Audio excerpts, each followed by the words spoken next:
please subscribe and don't forget to press the bell icon to get notified whenever we upload a new video. नमस्कार, मैं हूं आशीष Verma. Morning call में आपका स्वागत है। शुरुआत इस वक्त की हेडलाइंस के साथ। ग्लोबल बाजारों से कमजोर संकेत। अमेरिकी बाजार कल हल्की गिरावट के साथ बंद। बॉन्ड यील्ड बढ़ने से बना दबाव। एशियाई बाजारों में भी ठंडी शुरुआत। एसजीएक्स निफ्टी में गिरावट। हर पैमाने पर अच्छे रहे टीसीएस के नतीजे। डॉलर आय में 0.4% का उछाल। मुनाफा भी करीब 6% बढ़ा। एक पर एक बोनस शेयर देने का ऐलान। इंडिया बुल्स हाउसिंग के नतीजे आज। मुनाफे में दिख सकता है 31% का उछाल। नेट इंटरेस्ट इनकम में 34% की बढ़त संभव। एयूएम ग्रोथ के साथ मार्जिन्स पर होगी नजर। फोर्टिस बोर्ड ने बोलियों के मूल्यांकन के लिए कमेटी का किया गठन।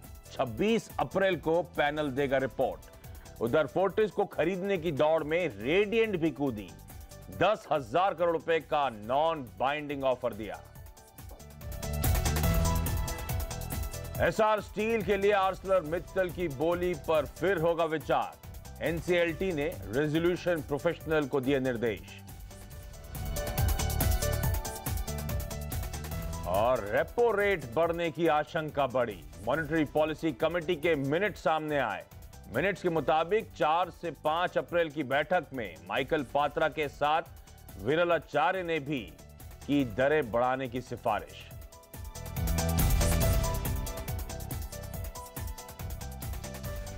शुक्रवार की सुबह, जी हां, हफ्ते का आखिरी कारोबारी सत्र। आखिरी जरूर है लेकिन एक्शन पैक्ड रहने वाला है, इस बात की तैयारी कर लीजिए। कल बाजार बंद होने के बाद एमपीसी यानी कि मॉनेटरी पॉलिसी कमेटी के मिनट्स सामने आए। जो पिछली बैठक हुई थी आरबीआई की एमपीसी की, उस मिनट्स में पॉलिसी मेंबर्स हॉकिश साउंड करते हुए, और उस मिनट्स को पढ़कर लग रहा है कि इस साल आगे चलते हुए दरें बढ़ने के सिलसिले की शुरुआत होती हुई नजर आएगी। तो उसकी तैयारी करनी है, ऐसा लग रहा है उस मिनट्स में। इसके अलावा दिग्गज हेवी वेट टीसीएस ने कल बाजार बंद होने के बाद अपने तिमाही रिजल्ट्स घोषित करे। वो नंबर स्ट्रांग है। डिटेल्स मैं बुलेटिन में आपको आगे दूंगा। यही नहीं, फोर्टिस हेल्थकेयर, एनसीएलटी रेजोल्यूशन में जुड़ी तमाम कंपनीज आज फिर एक्शन में रहने वाली हैं। तो कल बाजार बंद होने के बाद न्यूज फ्लो बड़ा स्ट्रांग था, और इस स्ट्रांग न्यूज फ्लो पे आज हम रिएक्ट करते हुए नजर आएंगे। और जहां तक संकेत की बात है, अमेरिकन मार्केट्स आपकी स्क्रीन्स पर आएंगे, और कल सैडली अमेरिका में दबाव के साथ 1/4 से 3/4% की कमजोरी थी। तो एक तरफ एप्पल हेवीवेट, उस स्टॉक पे प्रेशर देखने को मिला, और दूसरा जहां हमारे मिनट्स में निकल के आ रहा है कि दरें बढ़ेंगी, वैसे ही यूएस में भी चिंता है। 10 साल का जो बेंचमार्क बॉन्ड की यील्ड्स हैं, ट्रेजरी की यील्ड्स हैं, वो 2.9% के पार जाती हुई नजर आई। तो दरें बढ़ने का खतरा वहां पर भी, और उसने भी इक्विटी मार्केट्स का वहां पे मूड बिगाड़ने का काम करा। इसीलिए यूएस कमजोर था और एशिया में दबाव के साथ कामकाज होता हुआ। अच्छा, हम भारतीय बाजारों में 2 और एक्स्ट्रा क्यूज देखने वाले हैं। एक तो कच्चा तेल, जो 3 साल के हाईस के बाद कुछ ठंडा जरूर पड़ा, और दूसरी तरफ रुपया। 1 साल के लोज, 13 महीने के लोज पे रुपया कल कामकाज कर रहा था। कल फिर ऑलमोस्ट 1/4% का दबाव था। तो कच्चा तेल और रुपया हमारे लिए एडिशनल क्यूज हैं जिन पे हमें नजर रखनी है। और इन सब के बीच एसजीएक्स निफ्टी आपकी स्क्रीन पर आएगा, और वो दिखा रहा है कि आज हफ्ते के आखिरी दिन कमजोरी के साथ शुरुआत होनी है। 50 अंक नीचे इस समय आपको एसजीएक्स निफ्टी ट्रेड करता हुआ नजर आएगा। 0.5% की कमजोरी। ऐसे में ग्लोबली क्या मूड है, क्या संकेत हैं यूएस में ये कमजोरी के पीछे, दरअसल वजह क्या है, इस पे नीरज वाजपेयी के साथ बातचीत। आज का ट्रेड सेटअप रोज की तरह समझाएंगे प्रदीप पंड्या। और आज निफ्टी पर कॉल देने के लिए हमारे साथ हैं कोटक सिक्योरिटीज के श्रीकांत चौहान। तो श्रीकांत के स्टॉक स्पेसिफिक बेट्स भी आगे जानूंगा, लेकिन पहले नीरज के पास। नीरज जी, मूड थोड़ा गड़बड़ाता हुआ। आशीष, 3-4 चीज़ें हैं, उनको समझ लेना चाहिए ग्लोबल मार्केट में। एक तो जो ताइवान की कंपनी ने कहा है कि चिप मेकर्स के लिए आगे मुश्किल है, उसने अपने गाइडेंस को कम किया है, उसकी वजह से आप एप्पल और दूसरी माइक्रोसॉफ्ट तमाम कंपनियों में गिरावट देखेंगे। ये एक जियोग्राफी के स्पेसिफिक है, तो अमेरिका पे उसका ज़्यादा असर हुआ, लेकिन इसको ट्रेड वॉर से जोड़ के देखना चाहिए। तो एक ये कहानी अलग है, इसका बहुत इम्पैक्ट भारत पे नहीं है। दूसरी कहानी कच्चे तेल वाली जो आपने बताई, उसके आगे एक एक्सटेंशन ये है कि आज जिद्दा में एक बैठक है ओपेक और नॉन ओपेक की, जिसमें इस बात पे विचार होगा कि क्या ग्लट यानी जो पूल या बहुत ज़्यादा इन्वेंट्री खड़ी हो गई थी ऑयल की, वो ख़त्म हुई कि नहीं हुई। तो जो इनिशियल रिपोर्ट्स करी कि लोग मान रहे हैं कि शायद ख़त्म हो गई, केवल 12 लाख बैरल बचा है, लेकिन एक्चुअली असली मकसद उसका ये है कि ये सारे देश तय करना चाहते हैं कि एनर्जी प्राइसेस किस लेवल पर रखें। तो क्रूड के प्राइसिंग को लेकर के, क्रूड के प्रोडक्शन कट को लेके बात होगी, इस वजह से आप इस पर नज़र रखिए। जो अभी क्रूड आपको हल्का सा नीचे दिख रहा है वो सिर्फ इस बात से कि सोर्सेज के हवाले से खबर आ रही ग्लट खत्म हो गया है। तो एक क्रूड की कहानी बहुत इंपॉर्टेंट होगी। और दूसरा जो बॉन्ड यील्ड अमेरिका में बढ़ी है, ब्याज दरें और ज़्यादा ऊपर की तरफ जाती दिख रही है, जिसका असर आपके घरेलू बाजार पे भी दिख रहा है। तो आपकी करेंसी बहुत वीक हो रही है डॉलर के अगेंस्ट, एक दूसरा फैक्टर। तीसरा फैक्टर आप मेटल्स पे देखिएगा। कल बहुत ज़बरदस्त रैली आपको देखने को मिली थी एल्युमिनियम और स्टील की कीमतों में। वो रैली इसलिए देखने को मिली थी क्योंकि जो रुसल है, रसिया की कंपनी प्राइवेट, उसका 2/3 मार्केट कैप उड़ गया है। इतनी ज़बरदस्त सैंक्शंस लगाए थे अमेरिका ने। लेकिन कल एक बयान दिया है रसिया ने कि वो उसको टेम्पररी तौर पे नेशनलाइज कर देंगे रुसल को, जिसकी वजह से सैंक्शन से वो बचेंगे। इसके बाद अगर आप देखेंगे, और चाइना से उनकी बातचीत चल रही कि अपना वो प्रोडक्ट वहाँ पे बेचेंगे और कुछ यूरोपियन कंट्रीज़ में। तो रुसल के प्राइसेस में बहुत ज़बरदस्त तेज़ी कल देखने को मिली और एक समय एल्युमिनियम की कीमतें 3-4% गिर गई थी। तो ये खबर अभी इंटैक्ट है, इसलिए आज एल्युमिनियम की कीमतें आपको सॉफ्ट होती दिखेंगी, भारतीय कंपनियों पर उसका असर पड़ेगा। तो ये जो 3-4 चीज़ें मैंने आपको बताई कि एल्युमिनियम और रुसल का खेल, क्रूड का खेल, और जो ताइवान ने बोला, ये सारे अगर आप मिक्स करेंगे तो इसमें सबसे बड़ा विलन इस समय आपको करेंसी नज़र आता हुआ दिखेगा। तो इनके मद्देनजर मैं कहूँगा कि संकेत अच्छे नहीं, और वीकेंड है तो फिर पोजीशन लेके जाने की हिम्मत बहुत मुश्किल होगी। तो इसे कहते हैं इन डेप्थ ग्लोबल कवरेज। दुनिया के चारों चक्कर लगवा दिए, हर ज्योग्राफी से जो क्यूज थे नीरज आपके लेकर आ गए। तो क्यूज में थोड़ी सी दिक्कतें सामने आती हुई, तो इस बात का ध्यान रखें। जो तमाम सेक्टरली स्टॉक्स जो हरकत में रह सकते हैं नीरज की खबरों के चलते, उनको भी अपने फोकस में रखें। अच्छा, कल जहां तक भारतीय बाजारों की बात है, हमने देखा था 9 दिनों की तेजी के बाद एक दिन ब्रेक लगता हुआ नजर आया, उसके बाद फिर से वो तेजी रिज्यूम हुई थी। कल तमाम खबरों के बावजूद हरे निशान में दिन भर कामकाज हुआ। हालांकि एक बहुत टाइट बैंड था, कल दिन के हाइज और लोज को मैप करूं तो महज 25-26 पॉइंट के दायरे में दिन भर बाजार घूमता हुआ नजर आया, लेकिन स्ट्रेंथ थी। एफआई के डेटाज आपकी स्क्रीन पर आएंगे। एफआई की तरफ से फिर से 625 करोड़ रुपए की बिकवाली कैश मार्केट में, डीआई की 450 करोड़ रुपए की खरीद।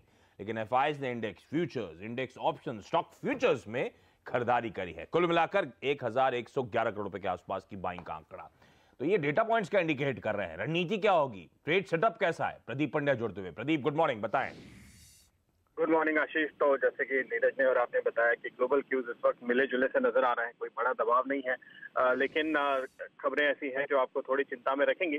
और दूसरी ओर एफआईआई न्यूट्रल दिखते हैं, डीआईआई थोड़ा पॉजिटिव है। वायदा कारोबार पर अगर आप नजर डालें तो कल के ट्रेड में जैसे आपने कहा एक टाइट रेंज बनी हुई नजर आ रही थी, लेकिन पुट राइटर्स का पलड़ा थोड़ा सा भारी हुआ है। यानी किसी भी गिरावट में सपोर्ट मिलेगा, ऐसे संकेत साफ तौर पे नजर आ रहे हैं। और विक्स भी घटा है, जो ये बता रहा है कि बाजार इस वक्त कोई बड़े मूव को नहीं देख रहा है, बल्कि कंसोलिडेशन की तरफ जा रहा है। तो ऐसी स्थिति में निफ्टी में शायद आपको क्लियर ट्रेड बनता हुआ दिखाई नहीं देगा। 10,500 से 10,600 के एक रेंज नजर आती है मोटे तौर पे, इसके बीच में ही निफ्टी घूमता हुआ नजर आएगा, ऐसी आशंका है।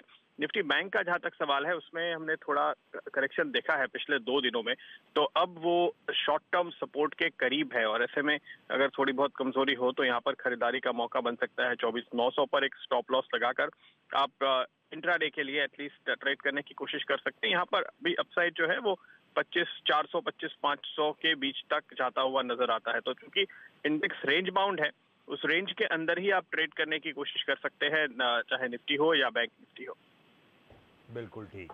तो किसी भी गिरावट में अच्छी बात थी कि सपोर्ट मिलता हुआ नजर आएगा, और आज इसीलिए मैंने गिरावट से शुरुआत करी क्योंकि इंडिकेशन तो कमजोरी के निफ्टी दे रहा है, पर घबराने की बात नहीं। शायद एक टाइट रेंज में अभी भी कामकाज होता हुआ नजर आया, और रेंज आपकी स्क्रीन पर 10,500 से 10,600 की वो रेंज है जिसको आपको स्मार्टली प्ले अप करना है। पिछले कुछ दिनों से एक्सपर्ट्स हाईलाइट भी कर रहे हैं इस पॉइंट को। प्रदीप का मानना है कि लोअर लेवल्स पे फिर से खरीदारी करने की शायद इस बाजार में आपको मौके ढूंढने चाहिए। चलिए बाजार पे एक और एक्सपर्ट कोटक सिक्योरिटीज के श्रीकांत चौहान जुड़ते हुए। श्रीकांत, हाय, गुड मॉर्निंग। क्या कह रही है आपकी चार्ट की रीडिंग? क्या करेंगे आज हफ्ते के आखिरी दिन निफ्टी पर? Good morning Ashish ji. देखिए, निफ्टी पे तो मुझे लगता है कि जैसे ये पुल बैक चल रहा है और ये जो रैली चली है, अगर आप देखेंगे तो जैसे एक्सपायरी स्टार्ट हुई है तब से जो मार्केट चला है 10,000 110 के लेवल से वो लगातार बढ़ते जा रहा है। और ऐसा जो फॉर्मेशन होता है वो काफी यूनिक होता है फॉर्मेशन। आशीष, अगर आपको याद आता होगा तो जनवरी में भी ऐसे ही एक मार्केट खुला था कि जहाँ पे लगातार हमने तेजी देखी थी। उसके पहले अगस्त महीने में हमने ऐसी तेजी देखी थी और उस वक्त ऐसे हुआ था कि पीसीआर गिरते जा रहा था और पीसीआर बढ़ते जा रहा था और विक्स जो था वो काफी जोर से नीचे आ रहा था। और इस बार भी सेम फॉर्मेशन है। तो मुझे ऐसा लग रहा है कि यहाँ पे जो बुल्स हैं या तो उनको काफी कंफर्ट है या तो शॉर्ट में जो फंसे हुए लोग हैं वो काफी स्ट्रगल कर रहे हैं और इसी वजह से मार्केट जो है वो इंट्राडे में शायद नीचे भी चला जाए लेकिन वो रिकवर हो जाता है। तो उसके बेसिस पे मुझे ऐसा लगता है कि स्ट्रैटेजी होनी चाहिए कि 10,490 के स्टॉप लॉस के साथ हम निफ्टी को लॉन्ग कर सकते हैं वीक ओपन होने के बाद और टारगेट्स रखेंगे हम क्लोज टू 10,620 630 के जो इस पूरे फॉल में जो इम्पोर्टेंट लेवल से वहाँ पे मार्केट बहुत बार अटका था। अगर मार्केट उस लेवल को क्रॉस कर लेता है तो 10,700 के लेवल देखने को मिलेंगे। लेकिन मुझे लगता है जितने भी शॉर्ट पोजीशंस हैं उनके लिए अगर कोई फाइनल स्टॉप लॉस है तो वो 10,630 का है और शायद मुझे लगता है कि मार्केट इस लेवल को एक बार क्रॉस कर लेगा। तो थोड़ा कॉशियस रहें अगर आप इस बाजार में शॉर्ट हैं। गिरावट में खुले तो प्रदीप भी बात हाईलाइट कर रहे थे और श्रीकांत तो स्पेसिफिकली कहते हुए खरीदारी करने के मौके 10,630 तक के लक्ष्य नजर आते हैं और 10,630 के बाद शायद इवेंचुअली 10,700 तक के टारगेट से बाजार अचीव कर सकता है। तो खरीदारी करें, गिरावट में खरीदारी करने का मन बनाएं। श्रीकांत जी, स्टॉक स्पेसिफिक आइडियाज आज के लिए। आशीष जी, दो काफी इंटरेस्टिंग स्टॉक मैंने चूज किए हैं। एक तो है बंधन बैंक, अभी न्यू लिस्टिंग है लेकिन अगर आप देखेंगे तो उसके जो 10-12 पिछले जो 6-7 दिन की जो रैली थी उसमें करेक्शन आया हुआ है और अभी 500 के आसपास ही अवेलेबल है। टेक्निकली मुझे लगता है कि अच्छे सपोर्ट पे है, यहाँ से वापस 530-35 की वो एक और ट्राई कर सकता है करंट लेवल से जंप करने की। तो 495 के स्टॉप लॉस के साथ 495 के स्टॉप लॉस के साथ हम बंधन बैंक को लॉन्ग कर सकते हैं। टारगेट रहेंगे 530 के। और एक जो अच्छा लग रहा है वो है टाटा मोटर्स। अगर आपने देखा होगा तो ओवरऑल ऑटो स्टॉक्स में काफी अच्छी तेजी बनी है और ये जो स्टॉक है वो लगातार करेक्ट होते जा रहा है। बट अगर इसके पिछले एक महीने की अगर आप ओवरऑल ट्रेडिंग रेंज को देखते हो तो मुझे लगता है कि वापस उसी लोअर रेंज पे अवेलेबल है और जितने भी न्यूज फ्लो है वो काफी पॉजिटिव आ रहे हैं स्टॉक के लिए। तो मुझे लगता है 325 के स्टॉप लॉस के साथ टाटा मोटर्स को करंट लेवल से लॉन्ग करे और टारगेट्स रखे 340 से लेकर 345 के। और इसी स्टॉक ने 355 के करीब एक एग्जॉशन गैप छोड़ा है जो काफी इंपॉर्टेंट होता है और वो फिल होने के चांसेस बहुत हाई होते हैं। अगर पोजिशनल कॉल भी करे तो फायदेमंद हो सकता है। चलिए, निफ्टी में खरीदारी और बंधन बैंक, टाटा मोटर्स दोनों बाय साइड के कॉल। श्रीकांत, धन्यवाद आपका। और चलिए बाकी के एक्सपर्ट्स के कॉल। प्रकाशगाबा.com, इनका मानना है येस बैंक में खरीदारी करें, 325 का टारगेट नजर आएगा। कल भी ये स्टॉक स्ट्रेंथ दिखा रहा था। सेंट्रम ब्रोकिंग, इनका मानना है अदानी पोर्ट्स बिकवाली करने के मौके ढूंढें, यहां पे 375 से लेकर 370 तक ये स्टॉक गिर सकता है।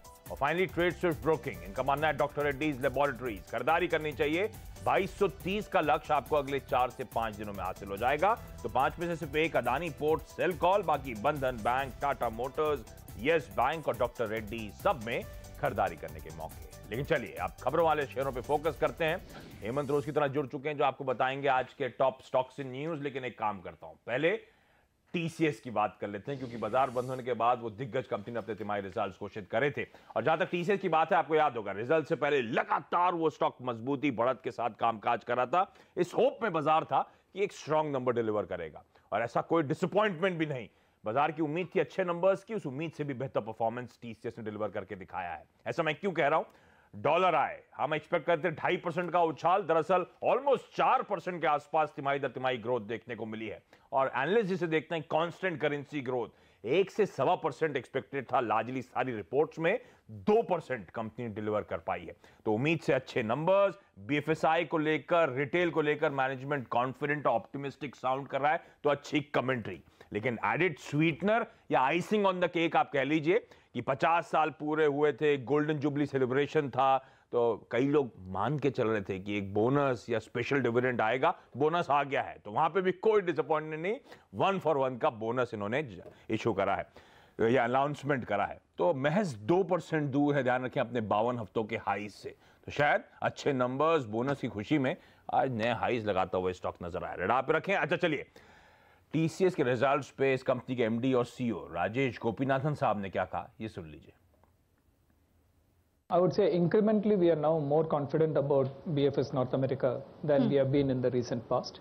though the revenues have still not started flowing in. Okay. But early client discussions show that there is not much of stress left in the system, and we hope that that will translate into better spend through the course of this year. Okay. But I think Q2 will be a good quarter, or Q1, our financial Q1 and their calendar Q2 will be a good quarter to validate that. देखा, आपसे कह रहा था, commentary strong है, management optimistic BFSI को लेकर, confident retail को लेकर, और वही बात गोपीनाथन साहब हाईलाइट कर रहे हैं, अगला क्वार्टर वैलिडेट करेगा कि डिमांड एनवायरनमेंट कितना स्ट्रांग है। लेकिन चलिए, टीसीएस और टीसीएस के साथ साथ बाकी तमाम आईटी पैक रडार पे रखें, लेकिन इनके अलावा आज कौन से टॉप 5 शेयर्स हैं? हेमंत, हाय, गुड मॉर्निंग, बताएं। गुड मॉर्निंग आशीष। फोकस पर रहेगा एवररेडी का स्टॉक, और देखिए कंपटीशन कमीशन ऑफ इंडिया ने जांच में ये पाया कि ये कुछ लोगों के साथ मिलकर बैटरी के दामों को तय कर रहे थे, कार्टलाइजेशन कर रहे थे, और ये आरोप लगाया इनके ऊपर, और इसलिए 171 करोड़ रुपए का जुर्माना सीसीआई ने लगाया। जनरली जुर्माने चैलेंज होते हैं, अब अपर जो एपलेट ट्रिब्यूनल है वहां पर ये मामला जाएगा, लेकिन सेंटीमेंट के लिहाज से तो आज ये खराब खबर ही मानी जाएगी। फोर्टिस हेल्थ केयर के ऊपर भी रखिएगा नजर। देखिए, फोर्टिस हेल्थ केयर के बोर्ड की कल बैठक हुई। बोर्ड की बैठक ने ये पाया कि जो बाइंडिंग ऑफर्स 2 अब तक आए हैं, टीपीजी, मणिपाल का और मुंजाल बर्मन्स का, उसके अलावा अगर कोई भी बाइंडिंग ऑफर नया आता है 25 अप्रैल तक, अगले हफ्ते तक का, तो फिर उस सारे के सारे बाइंडिंग ऑफर्स को जो कमेटी है, जो इन्होंने नई गठन करी है एडवाइजरी कमेटी, वो देखेगी और उसके बाद फाइनल फैसला लेगी कि किसके हाथ फोर्टिस जाना चाहिए। तो साफ तौर पर देखिए, लोग कह रहे थे कि इस बोर्ड को हक नहीं है, ये बोर्ड को फैसला नहीं लेना चाहिए कि किसके हाथ फोर्टिस जाएगा। तो अब एक कमेटी के पास ये मामला जाता हुआ दिख रहा है और वो कमेटी तय करेगी। ऑफर्स तो बहुत सारे आए हैं, लेकिन ध्यान रखिए, बहुत सारे जो ऑफर्स आए हैं वो नॉन बाइंडिंग आए हैं। तो बाइंडिंग ऑफर्स अगर और ये कंपनियां देती हैं जिन्होंने अब तक नॉन बाइंडिंग ऑफर्स दिए हैं, तो फिर उसको सीरियसली लिया जाएगा और फिर वो जो कमेटी है वो सिफारिश करेगी बोर्ड को, और फिर मामला आगे बढ़ता हुआ नजर आएगा। तो ये वाली जो बैठक है, इसमें थोड़ा सा हम एक कदम और आगे बढ़े, लेकिन जैसा कि हम कह रहे थे कि इसमें कोई फाइनल आउटकम आ जाएगा, देखिए ऐसा कुछ नहीं हुआ है। तो जिन्होंने कल सेकंड हाफ में तेजी की थी वो थोड़े से आज ठंडे पड़ते हुए नजर आ सकते हैं। ध्यान रखिए, जेबी केमिकल्स के स्टॉक पर भी आज के सत्र में यहां पर भी दबाव देखने को मिल सकता है, और वो इसलिए क्योंकि दमन की एक मैन्युफैक्चरिंग यूनिट है, उसको बंद करने का आदेश पर्यावरण विभाग ने दिया है। तो ये खराब खबर इस कंपनी के लिए। साइंट के अच्छे नंबर्स आने का अनुमान लगाया जा रहा था और अच्छे नंबर्स आ चुके हैं। तो आज इस स्टॉक में देखते हैं क्या ऊपरी स्तर पर प्रॉफिट बुकिंग होती है। नजर रखिएगा जीएमआर इंफ्रा पर, और जीएमआर इंफ्रा के प्रमोटर्स ने 17 अप्रैल को कंपनी के करीब 10 करोड़ शेयर गिरवी रखे हैं। तो ये हाई डेट वाली कंपनियां हैं, और छोटी छोटी तेजी यहां पर आती है, लेकिन जब डेट से जुड़ी हुई कोई नई खबर आती है या फिर प्लेज शेयर से जुड़ी हुई नई खबर आती है तो ये शेयर पिटते हैं। तो लगता है आज यहां पर दबाव बन सकता है। ओके, और चलिए आज का इवेंट्स कैलेंडर आपकी स्क्रीन पर आएगा। रिजल्ट्स के लिए एक तो दिग्गज इंडिया बुल्स हाउसिंग फाइनेंस अपने तिमाही रिजल्ट्स घोषित करेगा, और साथ साथ सैस्किन टेक्नोलॉजीज के नंबर्स आएंगे। इसके अलावा ई-वे बिल आज 6 और राज्यों में लागू होने जा रहा है, और प्रधानमंत्री नरेंद्र मोदी की जर्मन चांसलर एंजेला मर्केल से आज मुलाकात होनी है। और कमोडिटीज करेंसीज की आज जो स्ट्रैटेजीज हैं वो कुअर्जी ग्रुप की तरफ से आई हैं। कच्चा तेल आज फिर उछाल, खरीदारी करने के मौके 4500 के लेवल्स पे खरीदें 4580 के लक्ष्य के लिए। बेस मेटल्स और वहां पे कॉपर एक प्रेफर्ड बेट आज के लिए, खरीदारी करने के मौके वहां पर भी 454 के पास खरीदें, 459 का लक्ष्य आज दिन के दौरान आपको हासिल हो जाएगा। और रुपया फोकस में 13 महीनों के लोज, और आज फिर शायद दबाव झेले, और अच्छा खासा दबाव 66 के पार 66.30 के लक्ष्य के लिए यहां पे रुपए में आप खरीदारी कर सकते हैं। लेकिन चलिए आज ब्रोकरेजेस के रडार पर क्या है, अब ये बताने के लिए सोनम मेहता जुड़ चुकी हैं। सोनम, हाय, गुड मॉर्निंग, बताएं। गुड मॉर्निंग आशीष। सबसे पहले टीसीएस, ब्रोकरेज हाउसेस को टीसीएस के तिमाही नतीजे पसंद आए हैं। उनका मानना है एक स्ट्रॉन्ग फुटिंग पर वित्त वर्ष 2018 का अंत हुआ है, और फाइनेंशियल ईयर 19 के लिए भी वो बेहद ही पॉजिटिव है। सीएलएस ने टीसीएस पे टारगेट बढ़ाया है, 3250 से 3700 का कर दिया है। प्रभुदास लीलाधर ने 2770 से बढ़ाकर 3380 का टारगेट कर दिया है। मोतीलाल ओसवाल कोटक का व्यू थोड़ा सा न्यूट्रल है या फिर कॉशियस है, जहाँ पे उनका मानना है बैंकिंग सेक्टर में अगर इंप्रूवमेंट आता है या फिर बैंकिंग वर्टिकल में इंप्रूवमेंट आता है तो वही ट्रिगर रहेगा तभी वो टारगेट बढ़ाएंगे। तो मोतीलाल ओसवाल ने 3000 का टारगेट दिया है और कोटक ने 3100 का। ये दोनों टारगेट्स मौजूदा भाव से नीचे के हैं। ओके, अब इंडसइंड बैंक पे काफी सारे रिपोर्ट्स आए हैं। तो नोमुरा ने यहाँ पे टारगेट 1950 का दिया है, बाय की रेटिंग है। यूबीएस का भी टारगेट सेम है 1950 का और एक्सिस कैपिटल का टारगेट 2060 का है। इनके नतीजे पसंद आए हैं, लेकिन उनका मानना है एनपीएल डाइवर्जेंस के फ्रंट पे जो एक डिसअपॉइंटमेंट आया है वो नेगेटिव है। ओके, तो टीसीएस में ध्यान रखें, सब ने अपने लक्ष्य बढ़ाए हैं। इंडसइंड को लेकर ब्रोकरेजेस लार्जली थोड़े से न्यूट्रलिश साउंड करते हुए। ये दोनों रिएक्शंस आज आपको स्क्रीन पे नजर आएंगे, लेकिन यहाँ पे एक ब्रेक के बाद एक क्विक मार्केट चेक। हफ्ते के आखिरी दिन कमजोरी के इंडिकेशंस। एसजीएक्स निफ्टी 0.5% दबाव में आपको कामकाज करता हुआ नजर आएगा, लेकिन एक्सपर्ट्स मानते हैं दायरा है, एक स्ट्रिक्ट रेंज है जिसमें बाजार ट्रेड कर सकता है 10,500 से 10,600 का। तो अगर इस रेंज के नीचे मिल रहा है तो आपको खरीदारी करने के मौके ढूंढते हैं। चलिए मॉर्निंग कॉल में लेकिन आज के लिए इतना ही। ब्रेक के बाद स्टॉक 2020। नमस्कार।